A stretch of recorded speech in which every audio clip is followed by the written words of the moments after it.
in a matter of moments, my friends. It's a great, great honor to be joined in studio by this gentleman, an absolute legend of the pro wrestling scene, an indie sensation, especially in the last year. He has just skyrocketed.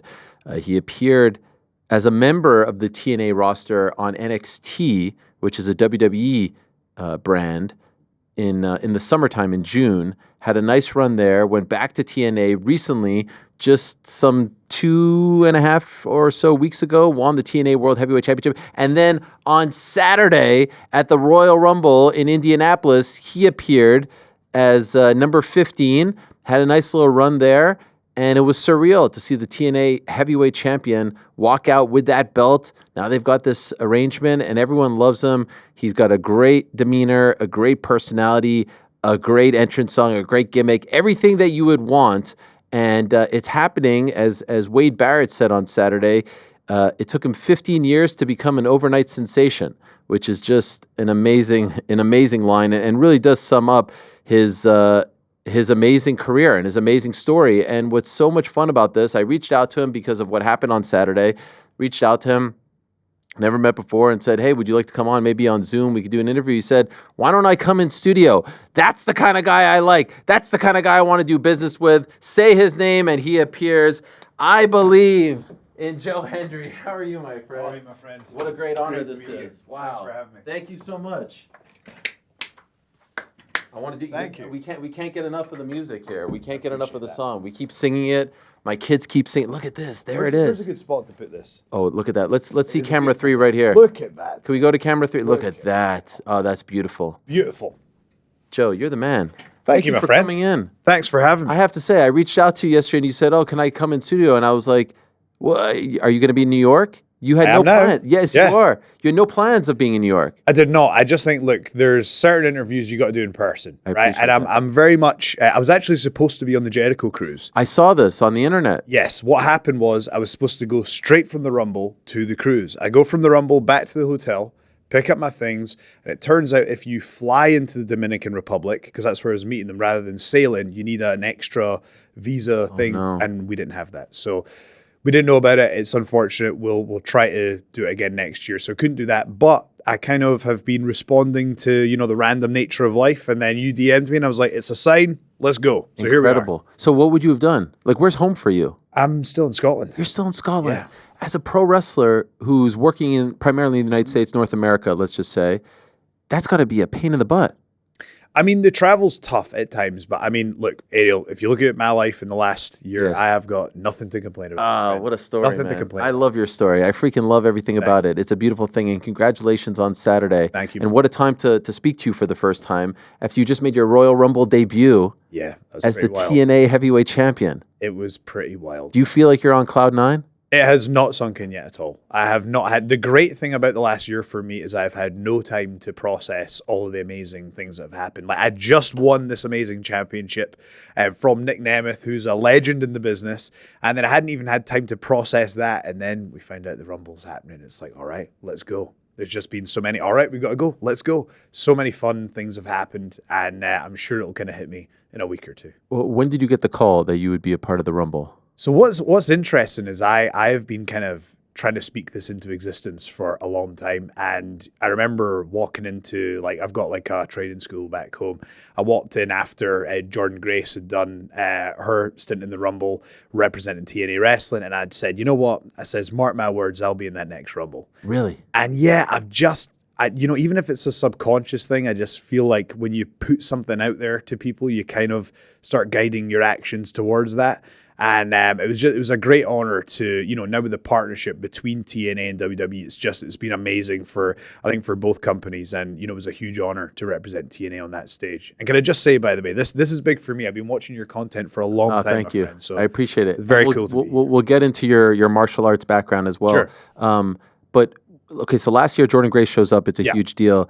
I believe it was 2 years ago, Mickie James showed up, right? Yeah. Last year's Rumble, where were you in life? Where were you watching that? That's quite interesting, actually. I was at a point where, so I was with TNA, but, I didn't have much going on. At that point, I don't think I'd been on an actual pay-per-view for several months. By April this year, I hadn't been on a TNA pay-per-view for about a year. And it's just crazy how in 9 months, you can go from one place and you can just ascend to somewhere completely different if you just have faith in what you're doing. And also the other thing is, I think you have to have a real commitment to getting better in all areas of the game. Because look, if you break down what it takes to be a professional wrestler, if you aim to get better in every one of those areas, good things are going to happen. So there's been a lot of fortune. There's been a lot of, a huge amount of support from the fans. They've really put me in this spot, but I had to do my bit as well. I had to just keep improving in all areas, Point being, the idea of you being in the Rumble this time last year, kind of absurd, right? Totally absurd. The longest of long shots. Yeah, absolutely. But for some reason, I just thought it was going to happen. Were you watching live? Yes, I think it would be in the middle of the night if you were in Scotland. Yeah, I mean, look, you know how it is for wrestling fans. Yeah, you don't really get casual wrestling fans. We're dedicated. So most, in the UK, we will that's part of the culture. It's just staying up till 4 a.m. to watch the pay. That's why you guys are the best. MMA fans as well. Like, I don't know how they are fans of the sport watching at 3, 4 a.m. I could barely stay up till 1 a.m. here on the East Coast. The call, when you got the call that you were going to be a part of it, what did that feel like? And could I ask who delivered the news to you? So I heard some rumblings that there was some interest, but it was actually, it was my boss, Ariel, who confirmed it to me. But I heard some rumblings, and then when it was actually confirmed, it was like, oh, this is actually happening. So when you get that information, what you then need to think about is you're going, okay, how can I maximize this opportunity? When you're the champion of a company, you're not just thinking about yourself. You're thinking about how can I elevate the company? How can I elevate the championship? You have those considerations. How can I make the biggest impact? How can I, do something that will open up doors for future business? And actually, I just couldn't help myself. As soon as I won this championship, I did an interview the next day and just started calling out John Cena. Because, and the same way that I believed that I would be in the Rumble, I'm happy to say it. I'd hand on heart believe that I will wrestle John Cena this year. Really? Oh, 100%. There's not any doubt. And I had the opportunity to tell John Cena that as well. Backstage? Yeah. We had a long conversation. And how was that? It was awesome. It was awesome. It was, he's the greatest, and I'll share some of it. I won't share it all, but basically what he did say was that fortune favors the bold. And what he made clear is that if I want that match to happen, it's on my shoulders. I got to make it happen. I got to generate the interest to make it happen. And it was almost like a challenge, know. And aside from that, he gave me some great advice. And, with all the chaos of the Rumble going on, John Cena sat down with me and we had a long, meaningful conversation where he could have, used that time to think about what he was doing. He instead invested the time to talk to me. So I think he sees something in me, but that I have to prove myself now. I have to put myself in a position where me versus John Cena is one of the most compelling matchups in professional wrestling. I feel like you could do it. I believe. Like I can. Thank you. I believe. I really do. I mean, you have willed so much into existence. I heard you tell a story a few months back of the first time you spoke to John as a youngster. Yeah. Your friend was at a signing. You couldn't make it. And he just handed him the phone and he spoke to you for like 10 minutes. Yeah. In the midst of like a sea of people. Yeah. He held up the signing to have just to talk to some like teenage kid that he had never met before, knew nothing of. You weren't in the business, right? You were just a fan. Just a fan. And that's who John is. That's absurd that he would do that. It is, but most people would just be like, hey, thanks for the support. See you later. Yeah, but he asked me who my favorite wrestlers were. Like, what did you think of the show? Like, it was, I remember it as if it were yesterday. Was this the first time you spoke to him in person this past weekend? I met him super briefly when I was an extra in 2013, but this was the first sort of meaningful, like long conversation that we had. And it was, it was awesome. Like there was quite a lot of people that I got to speak to and have great conversations with. So I'm fascinated by that because here you are, you're on fire. You just became champ. You just beat a well-known guy, Nick Nemeth, formerly known as Dolph Ziggler. I just got to check, by the way. You always get the fear. There we go. The title's the right way. No, I know you would tell me. No, you listen, wouldn't leave me hanging. I've been looking at it, and it's fantastic. It's a beautiful belt. Sorry, carry on. Look how good you look back there. I know. I mean, look at this. You look fantastic. You got the blue and the white. Shout out to Scotland. What is it like walking in there? I don't want to say enemy territory. It's all good vibes, but you're the new kid here, right? And there's giants of the game, right? A who's who. Some said the most stacked Rumble ever. And you walk in there, guy who's been grinding, dreaming of this moment. Here you are coming out. We'll get to the walkout in a moment. What is that feeling like? Like the first few moments, this isn't your home, right? You're an outsider. Can you take us through that? Yeah. So the first thing was I was amazed that it didn't leak because what I did is weeks ago, I made the decision that I was just going to put myself in Indianapolis, like to make it easy. And I remember Chris Jericho asked me, he's like, do you want to do the cruise? And originally I was like, Chris, I'm sorry, this is going to sound crazy, but I need to keep that Royal Rumble date free. I know this is crazy, but I think it's going to happen. And he was like, all right, man. And then he said, look, maybe you could join the cruise later. But we booked a bunch of stuff in Indianapolis. So I was there. So we had to leave a signing early for me to catch a flight. And then we got to the venue, and when I walked in, there was a lot of familiar faces, like a lot of the Scottish wrestlers who had kind of came up through. It was great to see them. But, I got to the back, and there was a moment where, I just remember having a conversation with CM Punk and Cody Rhodes, and I was just saying, if you guys were me, how would you approach this? And just getting great advice. And, I have to tell you, I don't know if he'd want me to say this, but The Miz he is awesome, and these guys they go out of their way to help you succeed, and it was, and as many people have at TNA, I've been very fortunate in the business that there's been a lot of people who have helped me get to where I'm getting to. I've had a lot of great advice, and I really do believe it takes an army of people to help someone like myself get better and get to this point. But yeah, it was an awesome experience. I got great advice, and I felt welcome, and I also felt this confidence that I thought this is a great opportunity for me to show that I can get a top level reaction in an arena with 70,000 people. So it was very reassuring when that did happen, because you do have that thing where you wonder, you're like, well, how many people do know who I am? So you just don't know when you're about to walk. Was there any part of you that was worried that when you would get to the back that you would kind of be shunned, that no one would want to talk to you, that they would think that, they're above you or you're beneath them, something like that? I find that top talents in the business. The first time I got to work with top talents, I got to work with Drew McIntyre back home. I worked with Kurt Angle when I was 3 years in the business. And my experience of working with them is the same experience I've had with working with top talents. And they're made guys. They're made talents. They're confident, they're comfortable in who they are. So they're going, we need dance partners here. So they're trying to help elevate people. So I have to be honest, I've had nothing but good experiences really with top talents. So maybe it's the guys who might be threatened by your presence, the lower guys, right? Hey, you said it, not me. I'm just saying. No, but of course. I mean, it's a killer be killed world, right? It isn't. It was. So what I'm probably referring to is when I was coming up through the ranks, like when at kind of TNA and WWE, it's awesome atmospheres. It was just like they're great locker rooms to be in. But on the way up, when you're coming through the indies, it's a shark tank. Yeah. So actually, if you can survive that, it can be, in terms of getting along with everybody, it can be smooth sailing from there. I'd say that coming up through the indies was a bit of a shark tank. I love the Triple H tweet, because he doesn't have to do that, right? He doesn't have to put you over. Like you're not one of his guys, right? I know there's the relationship, but not only does he tweet about you, he uses the line too. Yeah. Can you tell me about this? How did this come about? I'll tell you how it came about. I was getting ready. It was just my music was about there to right. We're counting you down. Oh my gosh! Triple H just walked over to me, put his arm around me, and pointed at me. He was like, "Oh, we're doing the point. We're doing the point."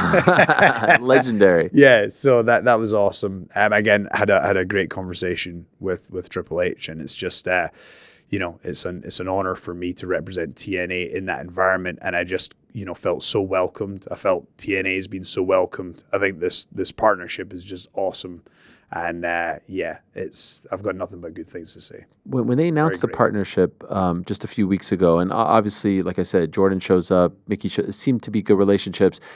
What did you think? Were you surprised that it was sort of cemented? Because let's be honest, historically, WWE isn't doing something like this. I mean, I remember this is how far back I go. I'm an old guy now. I mean, we're kind of around the same. I'm 42. You're, how old are you? No, 30. You were going to say 40? No. Come on. I'm 36. 36, my apologies. I used to buy the TNA weekly Wednesday pay-per-views. I think $9.99 from like Huntsville, Alabama and stuff like that. So I remember when it started with Jeff and his father, Jerry. The thought of a TNA belt being shown and being like promoted in a positive light on WWE television is absurd. And especially considering all that's happened with the company. And so when you saw this, and obviously what happened in the summertime, what were your expectations?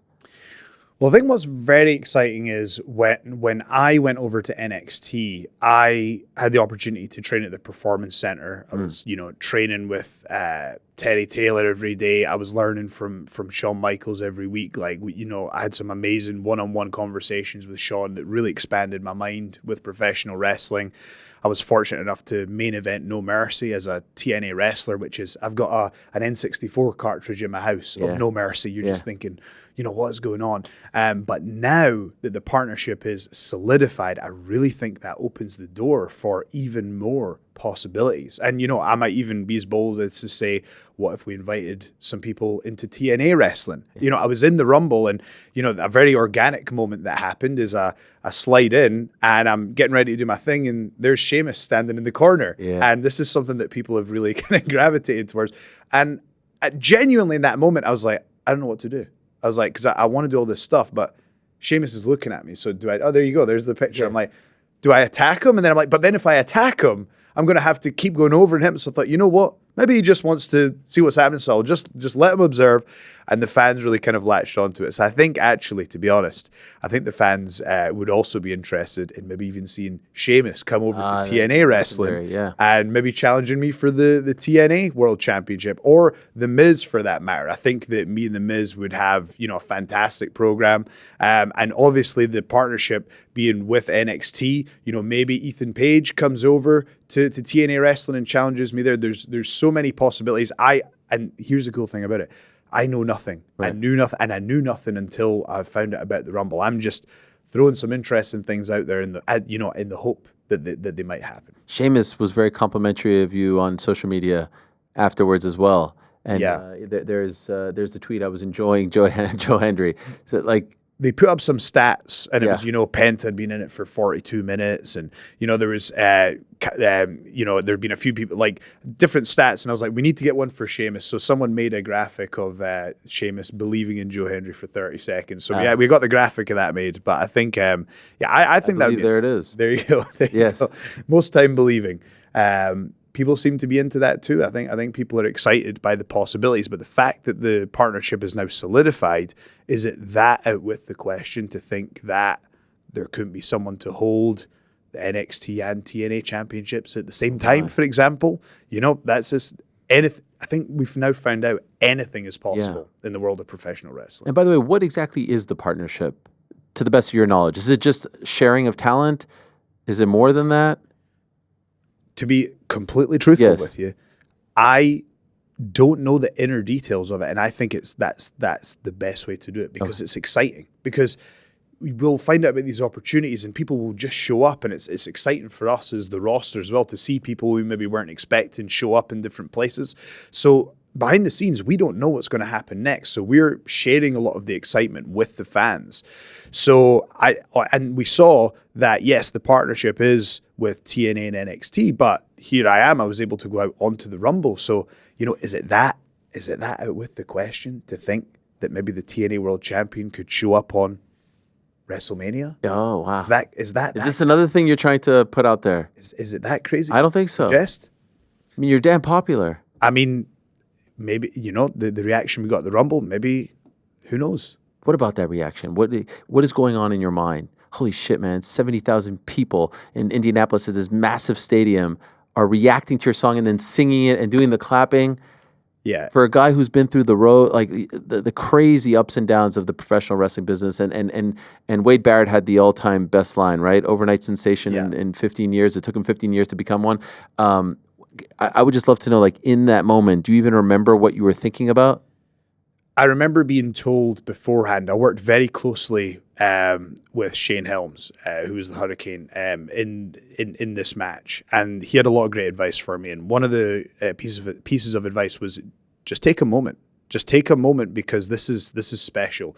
You take it in, feel the moment. It's also what Tommy Dreamer told me before I went out in NXT the first time as well. You must take a moment to just appreciate the magnitude of what's happening, because it's such a rare opportunity to experience something like that. So I walked out, and like I say, you don't really know what the reaction is going to be, but it was loud, and I was like, oh my goodness. And I walked out, and I could hear there was like a roar behind me. So I actually turned around, and I saw there was a sign right there. And then there was another sign where they'd spelled out my name. And it was this, so one person's holding an H, one's holding the E, and so on.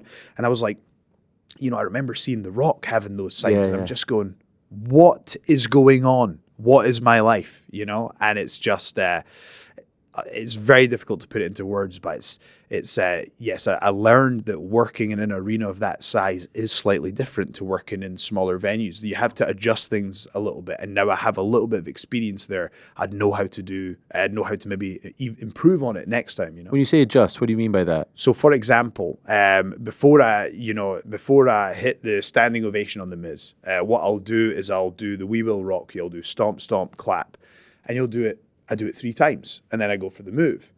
But in an arena of that size, it takes so long for the sound to travel. Oh. Maybe it's worth doing 4 times, maybe 5 times to get the whole arena with you. So there's certain things you just maybe have to take a little more time with.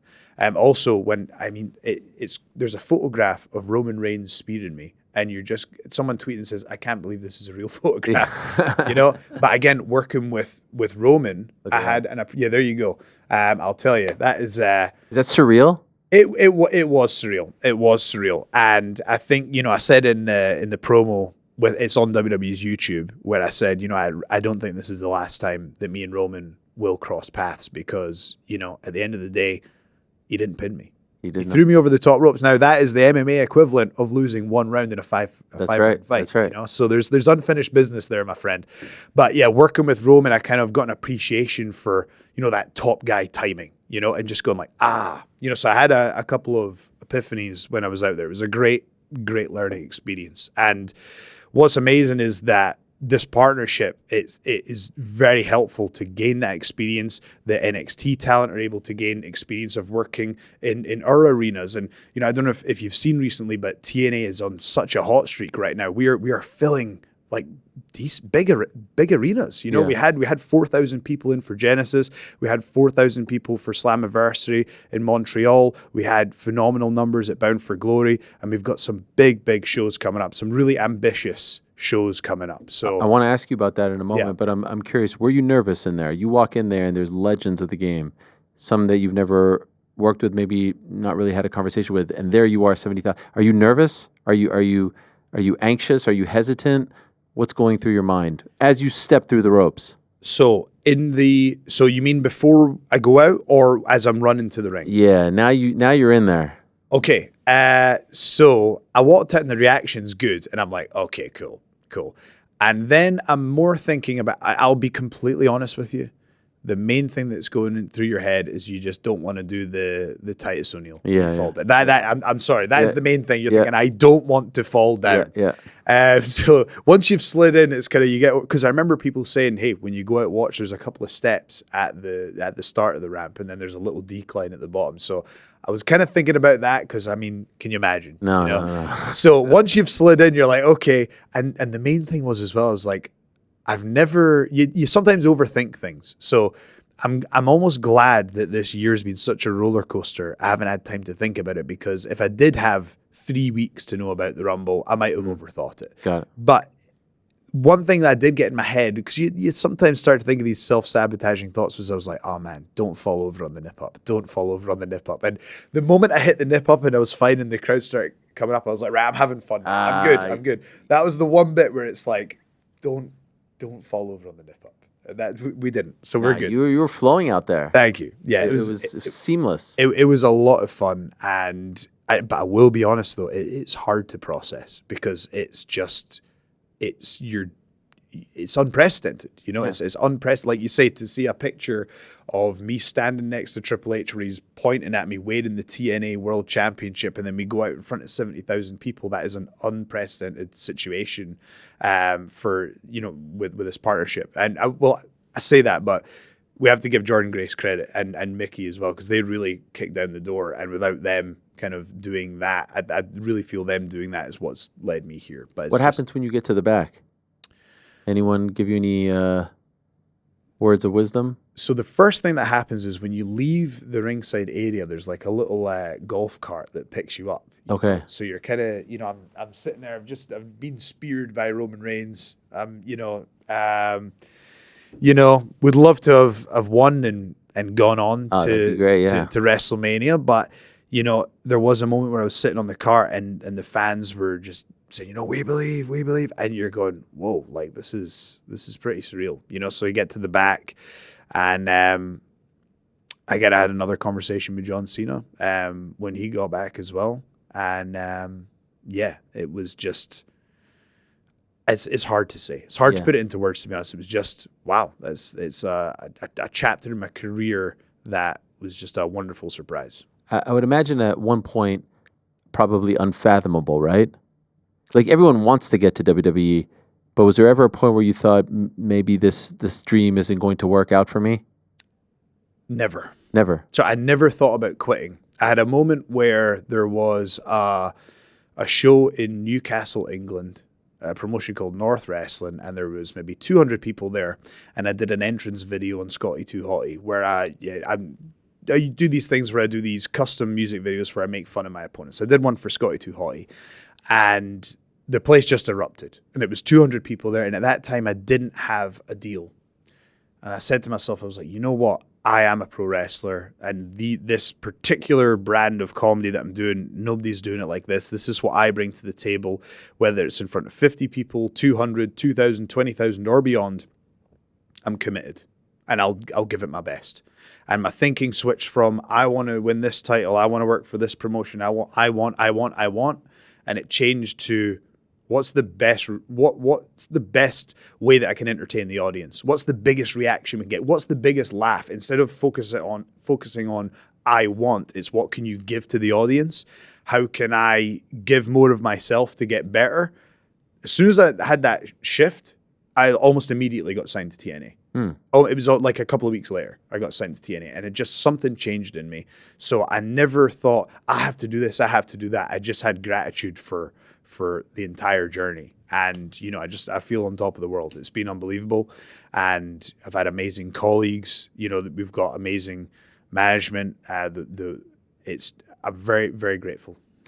Your background, you were into music and whatnot, right? But also, as I said, martial arts, wrestling, judo. Yeah. What are the credentials? What's the resume here? Because you're legit. So I did judo from the age of, I think, like 6 to 13. Kind of stepped away from it, did some acting classes, did music. I came back to judo when I was about 19, 20, and I got my black belt in judo. And that was the first time I'd ever finished anything in my life. I remember my dad saying to me, one day you could get your black belt. And I looked at my dad and I says, that's not having a black belt isn't for people like me, Dad. And it kind of broke my dad's heart, me saying that, because it's just, I just didn't see myself as someone who had the potential to do that.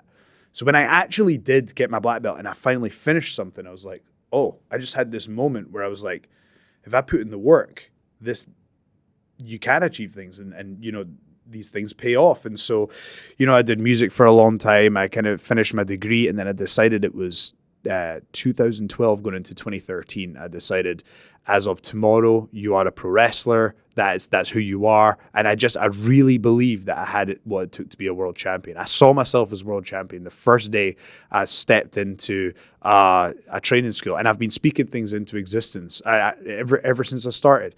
I remember on my second week, I says, when do they usually do WWE tryouts? And my coach was like, well, November. And I went, cool, I'll be on that one. And I was in my first year. The first match I had outside of my training school it was closed doors, but it was in a WWE ring. Really? Yeah, in the Manchester arena. But what I did is in 2014, so that was when CM Punk had signed to the UFC. That kind of got me thinking that I was like, wow, he's just signed like this deal with the UFC. The UFC is like a legit competitor in the sports entertainment space. And I thought, man, I should get back into it. And so I decided to pursue amateur wrestling at the age of 26. And it took me a good few attempts, but I very closely followed Chael Sonnen's advice, which was the higher the weight classes you go, the lower the skill level is. So what I did is I went as heavy as possible, and there were far fewer competitors, and the skill level was lower. Like, there were guys in lower weight classes who would beat me all the time, but I just got so heavy that the talent pool wasn't as big. And I thought, there's actually only 4 or 5 guys in the UK I really need to worry about here. And I just spent 3 years figuring out how to beat them. And then in 2017, I won my first British Championship in amateur wrestling, after everybody telling me you can't start a sport at 26. But in 2017, I won the freestyle British Championship at 97 kilos. I represented Scotland at the Commonwealth Games in 2018, and Scotland was drawn against Australia, and Robert Whittaker had declared that he was going to enter the Commonwealth Games for wrestling at 97 kilograms. And I'm thinking, oh my God, Scotland's drawn against Australia. I'm going, I could face the UFC champion as a pro. Can you imagine a pro wrestler facing Robert Whittaker? So I DM'd Chael Sonnen. I says, Chael, I got to get your advice. Let's be honest, probably going to kick my ass, but should I call him out anyway? And he says, absolutely, you call him out. And Chael wrote my promo. Come on. He wrote my promo. I went out and I said it on the BBC. And what happened was, I think Dana White had said that he'd advised him not to do it, or if he got injured at the Commonwealth, they might have to take the title off him. So he ended up not doing it. But from the pro wrestling perspective, I was like, hey. Looks like, hey, Robert didn't want to face the pro wrestler, So that was my adventure into amateur wrestling. And after the Commonwealth Games, which unfortunately I did not medal there, but I did give it my very best. And in life, as long as I give it my best, I'm completely happy with that. And I really left it all out there. It was a long, hard-fought match. I gave it every ounce of energy that I had, and I couldn't get the job done, but I gave it my best. I came back to the UK, and I won my second British Championship, this time in Greco, and I decided that would be my last match. Okay. And I would focus purely on professional wrestling. Did you ever consider MMA?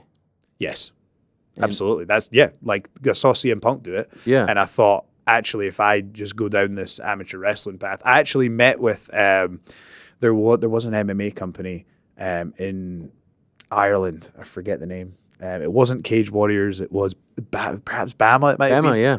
I think I met with Bama to discuss potentially having an MMA fight. I was very open to it at one point. But pro wrestling just started to pay off. And, as I got a little bit older, I just felt the door was closed. It just felt right to move on. I thought, the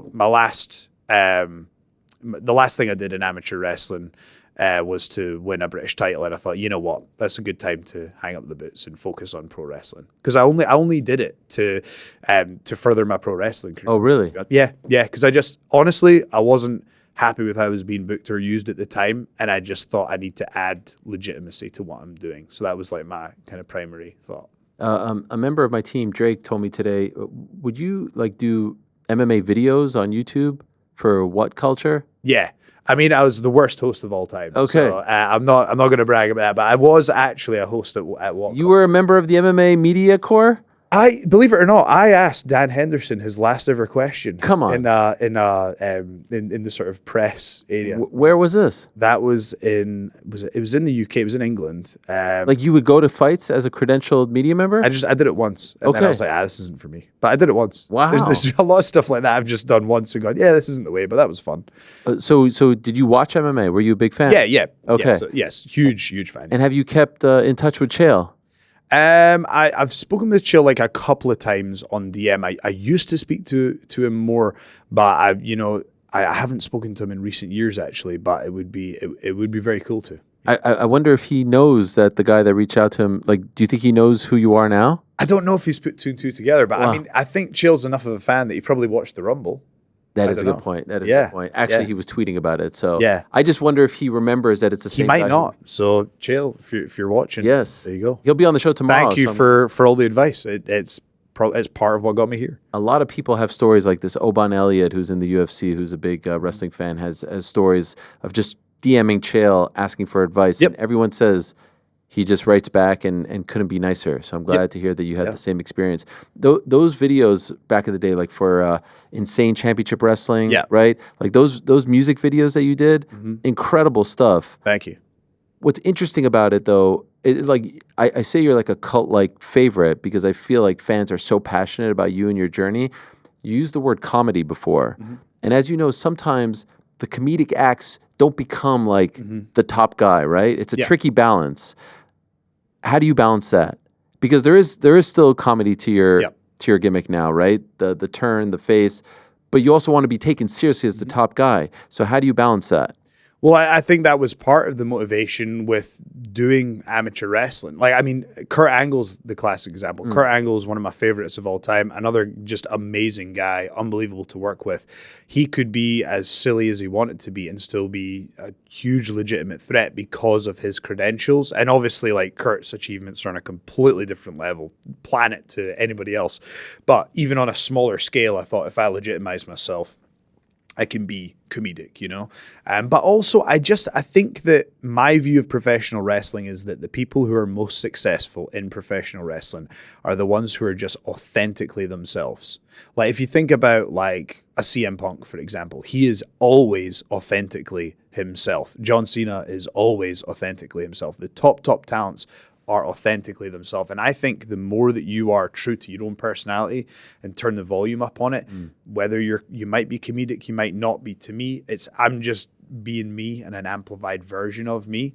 And I feel like the fans are very much in on this journey. They're in it with me because I just felt, honestly, I was happy even just doing it. I got to a point where I was happy doing it in front of 100 or a couple hundred people. I was completely happy doing it. And it was just, I was free. I was expressing myself. And the more that I just let all the pressure go and I could just be myself and have fun with the audience, it just organically grew from there. So to me, there are moments where I'm comedic, there are moments where we're more serious, but I'm just doing what feels right in the moment. And that seems to be what translates. Hey there, sorry to interrupt. Just want to remind you, if you haven't already, please do hit that subscribe button. We would appreciate it very much. And while you're at it, give us a thumbs up too. You know, we've got live shows, interviews, clips, and a whole lot more going on this here channel. All right, now back to the show. So what's the turning point? How do you make sense of all of this? Like, again, you're in the business for over 10 years, right? Yeah, 12 years, yeah. Right? And then to get to this point, what in your opinion, what changed? So around the last WrestleMania, fans started to speculate and say, oh, it'd be cool if Joe Hendry showed up. And, you know, sometimes when people speculate, that's when rumors start. And so there was a point where I saw on TikTok, people were making videos of what would happen if I appeared at WrestleMania. I was like, oh, this is pretty cool. But it got to the point where anyone who made a TikTok reel with my song was getting 300,000 to 400,000 hits. And I thought, wow, this is something's going on here. And I thought, maybe it's time to actually release this as a song. And I tell people this, I was in my house, and it's just funny how, you know, there's these parallel universes where I was like, man, I'm tired. I need to go to the gym, but I also need to upload this song. And I was like, am I going to go to the gym or upload this damn song? And I was like, I'll upload this song. And I remember being mad that I didn't get to go to the gym that night. I uploaded the song for April 29th because I didn't know how music releases worked anymore. So I didn't know that singles are released on, the schedule I think is Friday to Thursday. Okay. I just thought, well, Monday is the start of the week. So I scheduled the song to be released on a Monday because it was the first day of the week, not knowing that's halfway through the release schedule, which gives you half the time to build up sales. But it, without realizing it, worked on my behalf.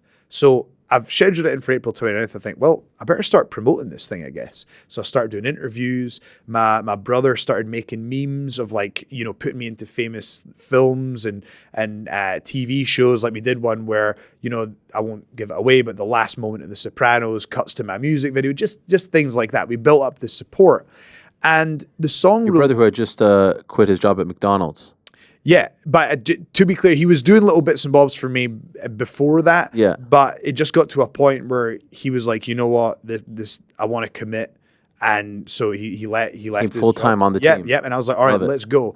And actually, to be honest with you, he's been a huge part of this, and it's been awesome to be able to do that with my brother. You know, it's a rare, awesome thing to, be able to work with your family like that, but very grateful for it. But the song releases on the Monday, and because there was no release competition on the Monday, because everyone else released on the Thursday, my song immediately goes to 20 on iTunes in the UK. I tweet it, and then everyone pushed it up and up and up, and it was 1 in the UK on iTunes, it was 6 in the US, it was 3 in Ireland. It's going crazy. And then it went so crazy, it actually got into the legitimate charts. On the same week, I did this concert in the style of, you know, like the one The Rock did in Toronto, right? I remember TNA management came to me and said, we want you to do this concert.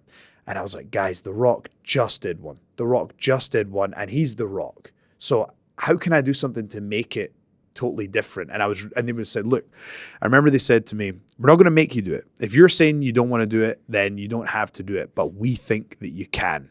And I was like, all right.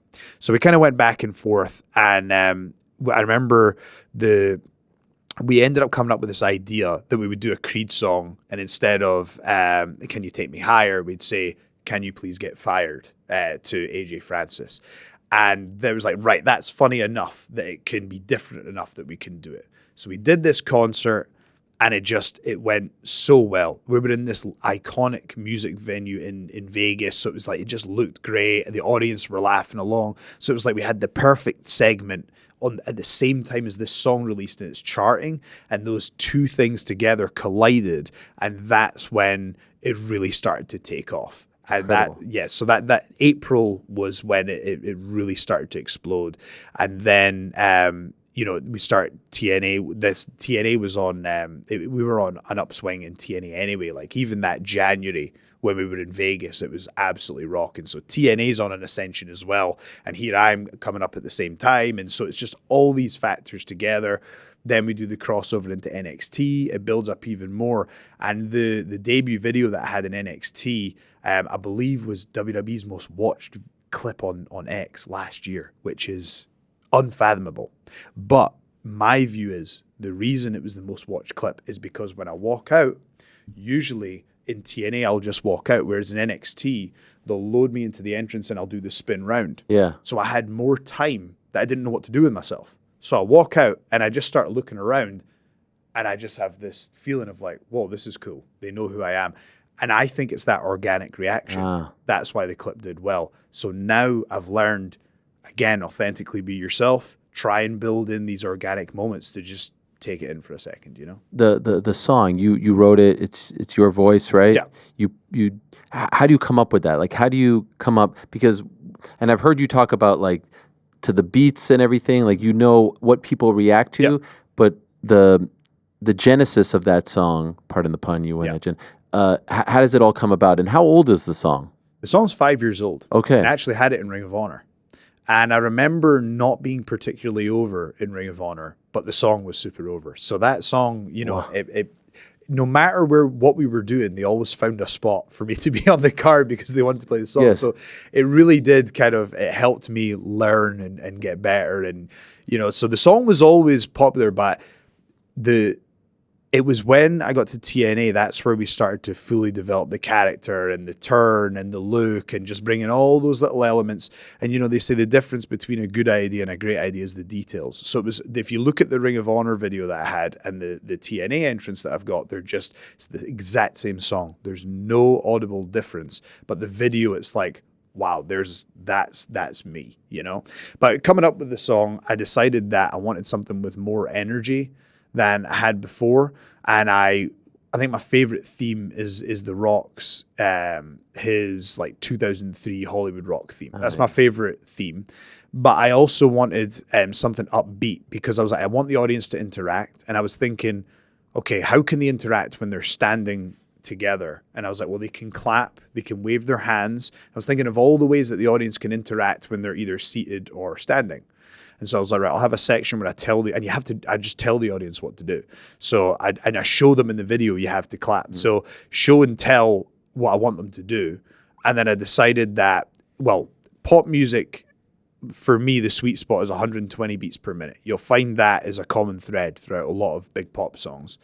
Queen talked about when they were doing We Will Rock You, they found what they felt was the perfect BPM to get people to do the stomp, stomp, clap. So the first part of my song is very pop, and then the latter part where it breaks down is very reminiscent of the Rock's Hollywood theme, and it's to the BPM that Queen were talking about as well. Crazy. So I put that together, and yeah, we recorded it at my friend Neil's house, and we got it done fairly fast. I took 2.5 weeks to write it, but I think we might have recorded it. It might have been one day, actually, that we recorded the whole thing. It might have been one. The video as well? No, the video we did separately. The video, some of it is done in my house, just to a green screen, and the rest of it was, again, me and my brother just going out in the camera and just going, let's do it. Is that in Scotland when you're on the Rock and all that? Yeah, we always go to a place called Arthur's Seat in Edinburgh, which is a beautiful landscape in Edinburgh. And how do you come up with the turn? Because the turn really, like, it ties it all. The turn is just incredible. Thank you. It's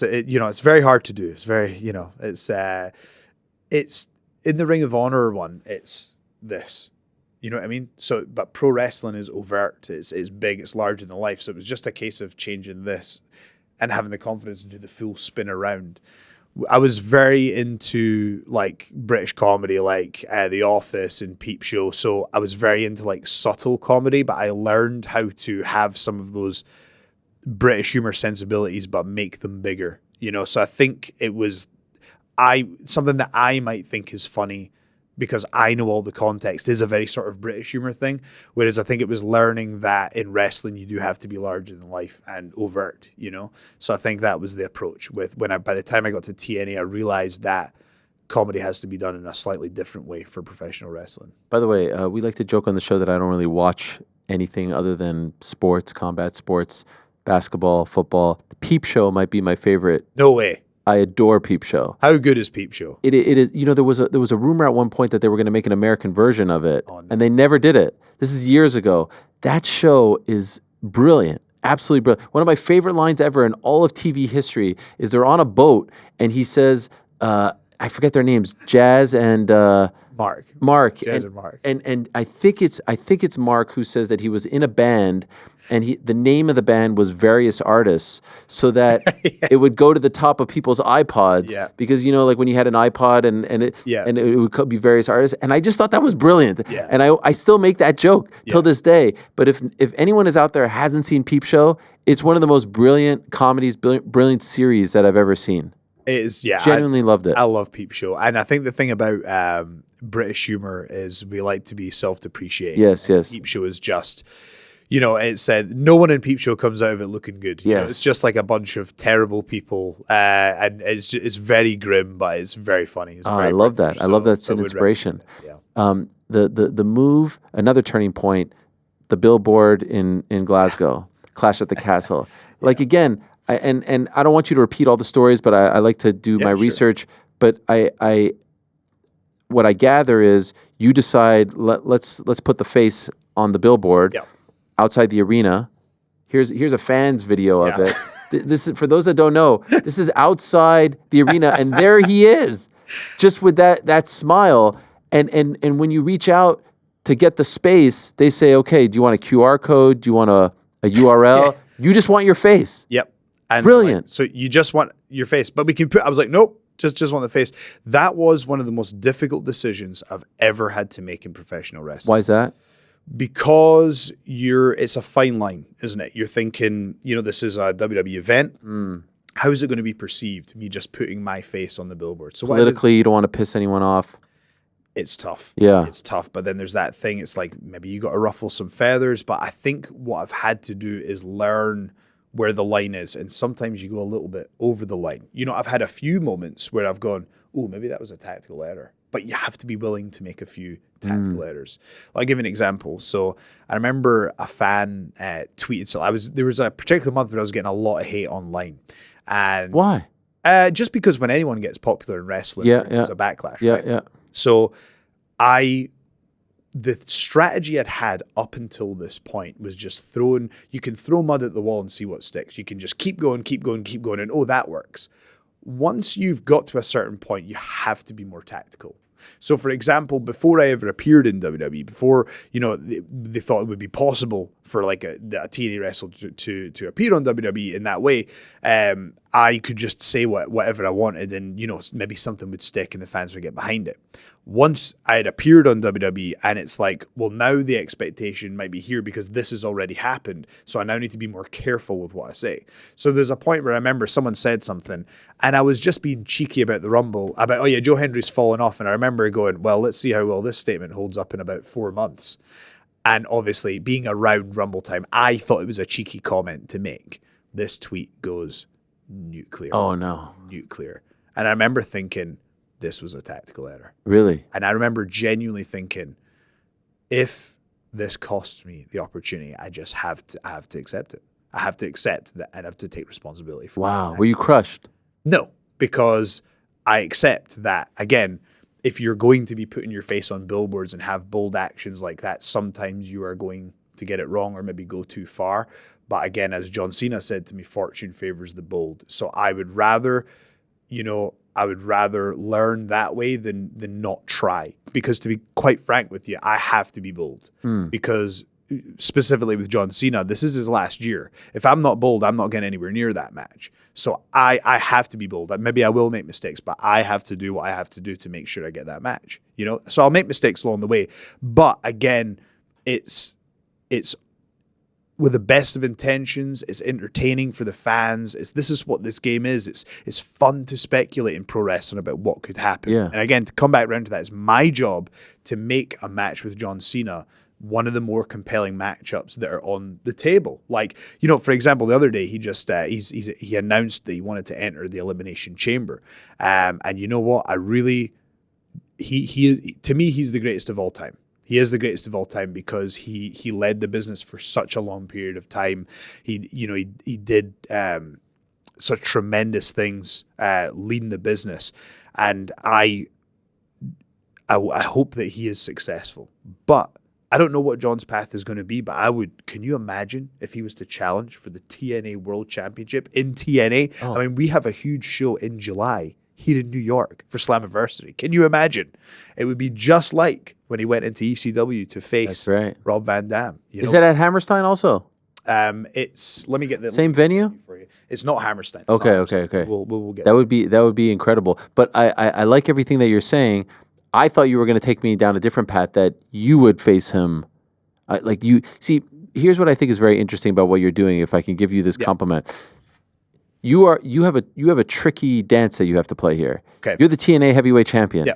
You don't want to. I get it. I understand it, and I hope you are okay with me calling it out. Go for it. You don't. WWE is WWE. No, if everyone at TNA is honest with themselves, they know that this is the UFC. This is the biggest promotion in the history of pro wrestling. You seem very thankful and grateful for this opportunity, but you're also grateful for that opportunity. But you don't want to seem overly grateful for that opportunity because you don't want to be disrespectful for your current workplace. Right? That's a tricky balance. So, none of this happens. None of this happens. Not one of these things happens if I don't get the mentorship, the spotlight, the time that I've had at TNA. TNA is essential. You know what I mean? Like if you take TNA out of this equation, none of this happens. TNA, the whole reason this has happened for me is because TNA go, yes, go do it. Do you know they would be well within the rights to say, you know what, let's not have Joe do that. But they are being so giving to allow me to have these opportunities. I am TNA wrestling. I'm the TNA heavyweight champion. There's no part of me that is thinking, oh well, I can't say this and I can't. There's no such thing as overly grateful for me, because I think with the partnership, I can be extremely grateful to WWE. I can be extremely grateful to TNA for allowing me to have this opportunity, because my job is I'm the TNA world champion. That is my job. And when you're the champion of a company, your job, my sole job right now, is to bring attention and eyeballs to TNA wrestling. And Fortunately, that involves walking down the ramp in front of 70,000 people wearing the TNA World Championship. That's why this partnership is so awesome, because it's totally mutually beneficial. There's nothing that I've said here that is, oh, well, it's more this way or that way. No, and I'm not implying that. I just want you to be clear. But it's just I can understand, like, you're so happy to get this opportunity. It's a massive platform, but you don't want to seem like you've got eyes, at the girl at the end of the bar, right? You're happy with this girl right here, but that was a pretty cool thing that you just experienced. And so I think you're doing a great job of expressing that. And I'm not suggesting that any of it is inauthentic or insincere, but it's a very, no one's ever had to do this dance before in your position. But here's the thing, right?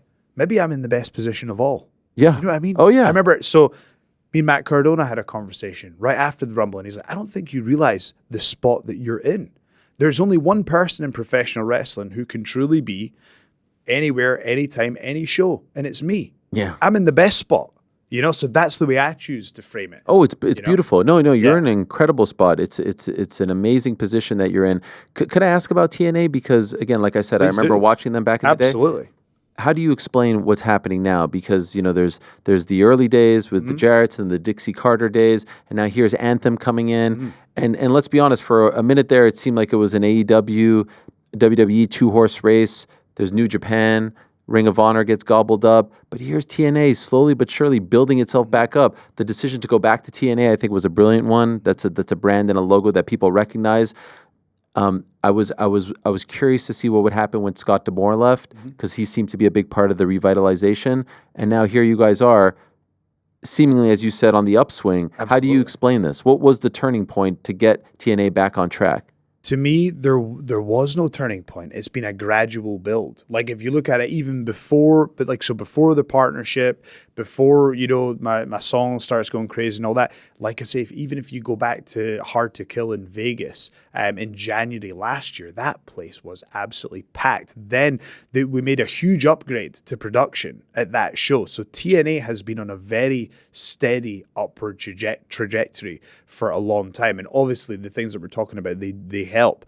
But like, TNA has been slowly but surely steadily building up, and it's been awesome to be a part of it. But to be honest, even when I went back to TNA in 2022, I mean, even then, I remember walking out at Bound for Glory 2022 to a full house. It was a smaller venue than we do for Bound for Glory now, but there was still an energy about it. There was still such a passionate fan base. And this is completely honest, I had options and I chose to go to TNA. Really? Yeah. Why? I chose to go to TNA, and it was because at that time, Scott D'Amore did an interview where he said, they said, who do you think could be a future world champion? And this was this was in, I think, 2017. And he said it was Moose, Josh Alexander, and Joe Hendry. And at that point, I was nowhere near the main event. And I thought, well, the fact that he said that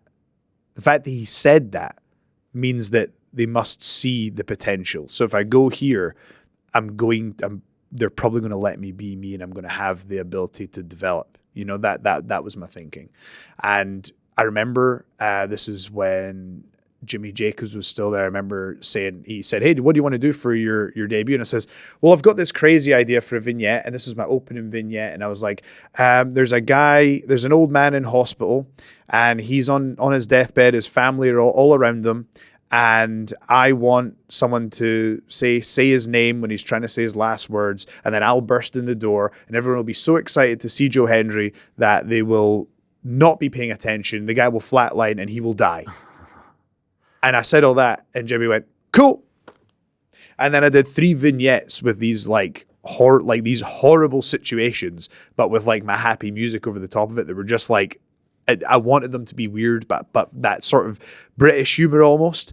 There's one where they were going like, there's a couple and they're saying, your son, he's not yours. And the dad's like, what do you mean he's not mine? Who's say his name. And then I burst through the door and he's happy to see me. So it was like these weird vignettes, but the fact they just let me do these crazy vignettes without checking on me once, they just let me do my thing. So that was one of the big reasons. I needed creative space to learn, to make mistakes, and to develop as a talent. And I think that's one of the best things at TNA is that like you've got like management are very involved with helping talent show them their best selves, but also we've got people in the locker room, like, for example, we've got like an Eddie Edwards who can look at someone like me and say, you know what if we tweak this way? You know, it really does take an army of people to take someone and to elevate them to another position. Like, so for example, we've got someone called Leon Slater who's just like absolutely unbelievable. And you know, he's going to be the next guy. How do we put him in that position? You know, so there's a real team atmosphere. It's a great time to be in the business. Do you watch AEW? I see little bits from time to time. Yeah, it's, to be honest with you, the amount of traveling that I do. What you do is you have to be completely aware of everything that's going on in your own company and have an awareness of what's going on elsewhere. Do you like their product? I think there's a lot of talent over at AEW for sure. There's unbelievable wrestlers over there. There's unbelievable wrestlers in WWE. There's unbelievable wrestlers in TNA.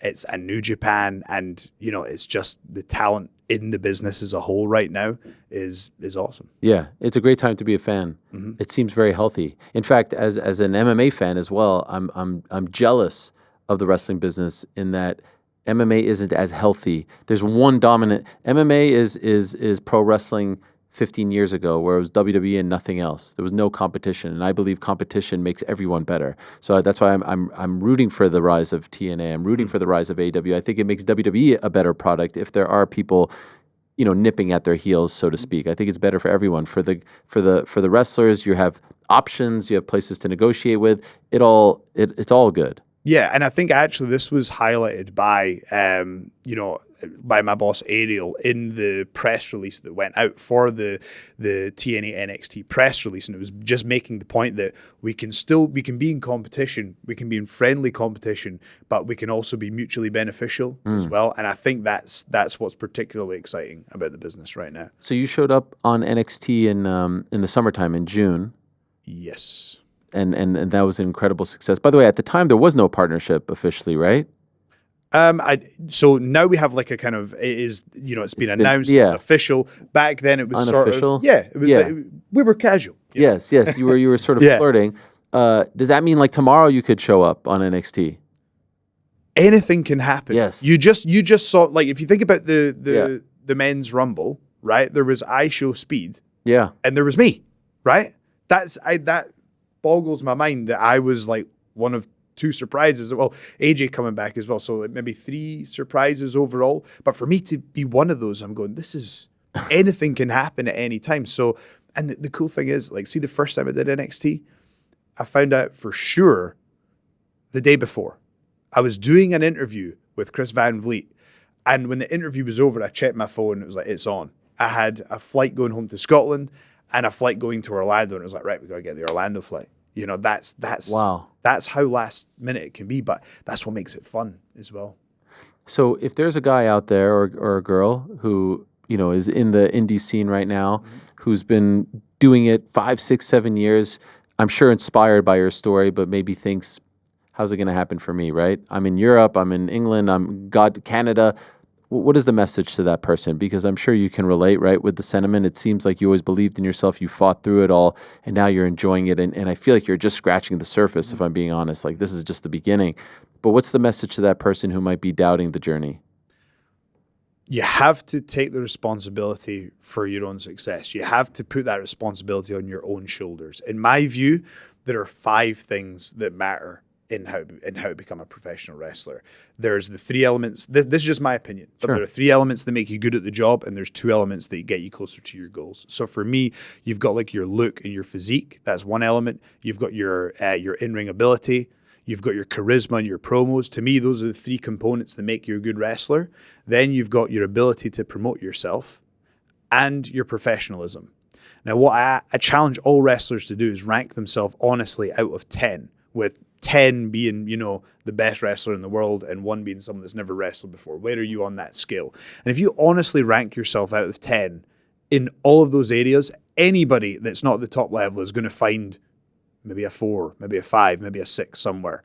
And you have to be really honest with yourself. If you improve on all those areas, that's what I did. And I noticed actually at the time, my ability to promote myself, I was probably ranking a 4 to be honest, before, because I wasn't using Instagram. I wasn't using social media to promote myself. I was doing my entrances, but maybe the company would post it and that would be that. Whereas I had to go, actually, I'm not promoting my own stuff enough. I'm not being effective. Enough influencers out there have figured out social media. I have to figure out social media. And now I would say my ability to promote myself is, an 8 or a 9, in the grand scheme of things, when it was probably a 4 or 5 when I first did that, when I first was honest with myself. And I asked myself to rank myself in all those areas every sort of 6 months or so. And if you as a wrestler can honestly look at yourself and you can rank yourself and go, you know what, can I improve by a factor of 1 out of 10 in all those areas in 6 months? Yeah, I can. And if you aim to be like I'm going to make one claim that might be seen as arrogant. I believe in 2024, I was the world's most improved wrestler.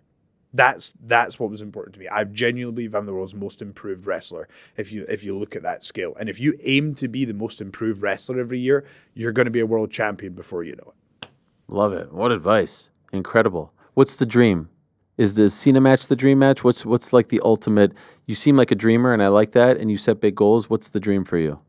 Honestly, I'm living my dream. I really am. When you think about the history, of this championship, TNA, if we're being really honest, TNA has had a huge part in defining what modern wrestling is. I remember being, teenager on holiday, just swimming around the pool thinking, whoa, imagine if I was X Division or TNA champion. And it's to actually have this championship here. I'm already living the dream. Anything else that happens, it's a bonus from this point. And that's incredibly freeing because now I can take those risks. I can put myself on a billboard. I can call out John Cena on this show. I can do all those things because I'm living my dream. Everything else is just a bonus. But if I can be as bold as to say there is something that I want this year, I believe that I have what it takes to make sure that I am one of the most compelling matches for John Cena. Whether that involves me going over there with the TNA World Championship or whether that involves John Cena coming into enemy territory and working in TNA. Because that's exciting. I can see you smiling thinking about that. I love it. Right? I love that stuff. Right? That could be huge. But then again, there's so many other possibilities that could happen with this crossover. But that, to me, if there's one thing, that's it. Oh, I'll add another. Something that would be wonderful for both companies and most importantly, the fans. Can you imagine if we had a TNA DLC? Oh my gosh. That would be huge. And that's not just the modern roster like myself. That could be classic AJ Styles, That would be exciting. Okay. So you're a big video game guy. I honestly don't have a lot of time for video games these days, but the wrestling games is how I got into the business. Yeah, of course. It's honestly how I got into the video games, and that's how I got into the business. And that's why I would love TNA to have presence in the video game market because I know so many people become fans through the video games. Well, this is great because I remember in the late 90s, I think it was 97, ECW showed up for their invasion. And then, of course, they buy WCW and they buy ECW and they kind of try to create the invasion, but it's not quite the same. This feels like the first time that WWE has a relationship with another promotion that they don't own. You know what I mean? Since that period, unless I'm forgetting something, but I don't. I know they've had deals overseas and stuff, but this is different. And I think it's a sign of the times. Again, I wish we saw more of this in MMA. I think it's brilliant. You're seeing it in boxing. You're seeing promoters come together. Now you're seeing it in the world of pro wrestling. So that forbidden door, I guess, has multiple exits and entries. So I think it's great, and I'm delighted for you guys. I actually knew Ariel Scherner way back in the day from the Fight Network. One of the first people I ever met in this business, 2007, 2008. So to see him in that, when I saw him in the press release, I sent him the picture. I was like, man, you've come a long way since the Fight Network. It's amazing. He's killing it. He's doing an awesome job spearheading all this. It's it's a great time to be at TNA Wrestling. And I want to say a huge thanks to TNA management and also WWE as well for collaborating and allowing these things to happen, because ultimately, any one of them at any point could have said no, but I really feel like both TNA and WWE went out of their way to give me that moment, and I'm really grateful for it. I know my family is grateful for it, and it's I've got a lot of gratitude in life right now. Love it. Well, you're a very easy guy to root for. It's Thank really you. A lot of fun. Congratulations. I'm not even going to ask you where you're going from here because I feel like you can show up anywhere. That's it. One last request. Go for it. To that one, camera 3, can we get the turn? You can. Can we get our own? You can. I don't mean to put you on the spot. I Oh, know no, you're an artist, it's all right, it's all but it's right. just so good. Okay, let me see if I can. Let's get him on camera 3 right here. All Camera, right, I'm there going it to is. stand for this. I'm Okay. Gonna stand for this. Yeah. So what you got to do, I'll tell you how you do it. Come and do it with me. With you? Come and do Oh it my with me. God, Come and do it with me. All right. this feels like painting with Picasso. That's it. That's Okay, what do I do? What What a do I do? comparison. Okay, so we're both gonna face this way. Are we both in shot? Yeah, we're both. Look at us right there. Okay, so the key here is before we go. We're giving away the industry secret here. Okay, You've got to okay. take your left foot and pre-turn it. Oh wow. That's how you do the spin. Okay, 1 second. Let's go here in front of me because I okay, want people to see okay. all this. This is I'm fascinating. giving this away. Are you okay with that? This means other people could steal my gimmick and I could be out of a job. But you know what? I have to have confidence in my abilities. Right. So we're here, and we're gonna just pre-turn. We're pre-turning. our left foot, and then you get ready. And what we're gonna do is we're gonna spin to the left. And So we're wait, gonna- where do you put your arms? Just like a little, just Okay, get just them ready like to feet. swing. Okay, That's okay. gonna- the momentum's going to help you. Okay. And you're going to use this finger to point at the camera, and we're going to go 3, 2, 1, go. And on go, we're going to spin. Can I watch you first? And then No, we we're do live. it together. We're live, Okay, we're pal. live. Okay, We're we're live, live. pal. Okay. So, but what you got to do is you got to awkwardly point and intensely stare Yes. into the camera With a, as with, well. a, with a smile. With a smile. It's Okay. got to be intense. Do you have the smile on beforehand? Or does it happen? Just let I'm it happen. overthinking. You just Here let we the go. magic happen, Okay, right? here we go. Okay. 3, 2, 1, go. You gotta wait for the go. One more. Fuck. Oh, you're swearing. Oh yeah, I'm allowed to swear. Oh, you're allowed to yeah, swear? Yeah, yeah, Okay, Sorry, alright, sorry, okay. sorry. Is that okay? Did Does that make you uncomfortable? It did a little Okay, bit. sorry, Let sorry, it slide. sorry, Okay. okay. So we're going to go, and on go. All right. You know, so, I gotta say, I lost my balance. I know it's tough. It's tough. I'm an athlete. Okay, All right. So on go. Yeah. 3, 2, 1, go. Nah, you're way better than me. That was perfect. What a legend. Thank you, man. Thank you so much. Thanks Joe for having Hendry. me. Which one am I looking at? This one? Catch him on TNA. By the way, you guys are doing live now. Yes, we are doing live television. Incredible. On occasion, it's very exciting. And live television, there's nothing like it in professional wrestling. There's a different excitement about it. So we're doing some tape, some live, but it's something we're experimenting with, and I hope that we can do more of it because it's super exciting. Well, I love everything you're doing. My audio guy's going to hate me Oh, because I haven't let's get back to the microphone mix. throughout all this. Frank, sorry, commiserations on that, but that was just too much fun. Catch Joe Hendry on TNA Wrestling. It's still called Impact. Yes, TNA Impact. Yeah. TNA Impact. They're an incredible company, and he's doing big things, and he's going to headline WrestleMania against John Cena. You heard it here first. Thanks for watching this video. Before you go, if you haven't already, hit that subscribe button for us. Also, give us a thumbs up, leave a nice comment. These things go a long way. And while you're here, do check out the rest of the channel. We've got live shows and full interviews, clips, and a whole lot more. We're doing big things here, and we appreciate your support very much.